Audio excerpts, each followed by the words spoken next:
Big Steve. Big Steve.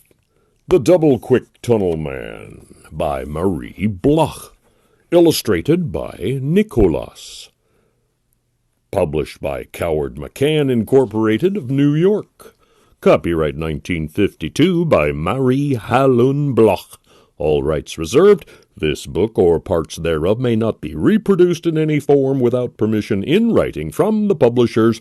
Published simultaneously in the Dominion of Canada by Longmans, Green and Company, Toronto. Printed in the United States of America by the Murray Printing Company in Wakefield, Massachusetts. And it's to dawn. Chapter 1. The Daisy. They say that Big Steve, the tunnel man, drove his first tunnel when he was only 3 months old. The story goes that his mother dressed him in a long white dress with 3 lace flounces at the hem, pink booties, and a lace bonnet, and took him down to the shore for the day on the Oregon coast. As soon as she put him down on his stomach, he began to dig with his hands, just as if he'd been waiting for the chance. The next time she looked up from her knitting, he'd gone and burrowed 5 feet into the sand. "Steve," she called, "you come out of there." But he was so busy digging that he didn't hear her, and she had to crawl in after him. When she hauled him out, he screamed and hollered and kicked the 3 lace flounces into tatters. When his father heard about it, he was pleased.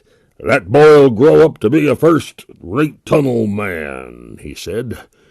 It was natural for Steve to like to dig, for he came of a long line of tunnel men, and nobody thought twice about what he was going to be when he grew up. On his first birthday, his father gave him a tunnel man's hard hat with a lamp on it. When he was 5, his mother gave him a picture book all about rocks, so's he could learn about the different kinds of stuff he'd someday be tunneling through. On his 6th birthday, his father gave him a book about numbers, because a good tunnel man has to know how to figure. When he was 14, his mother gave him a pair of hip boots and a rubber coat with big steel clasps down the front. By this time, he was already 7 feet tall and growing fast, and they began calling him Big Steve instead of just Steve. And it was about this time that his parents began to realize that he was going to be no ordinary tunnel man like his ancestors. "That boy's heading for big things," said his father, "big things."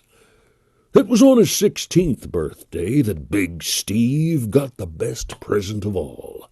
His father gave him a pet rock hog.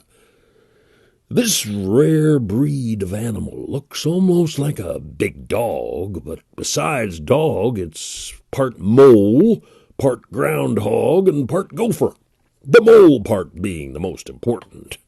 The first thing Big Steve did was to name her Daisy. And the second thing was to get her a hard hat like his, with a lamp on the front of it.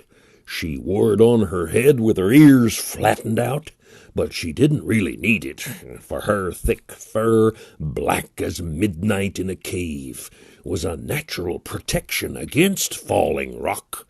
Her claws were sharp and harder than any rock, and if there was anything she liked better than tunneling, it was more tunneling.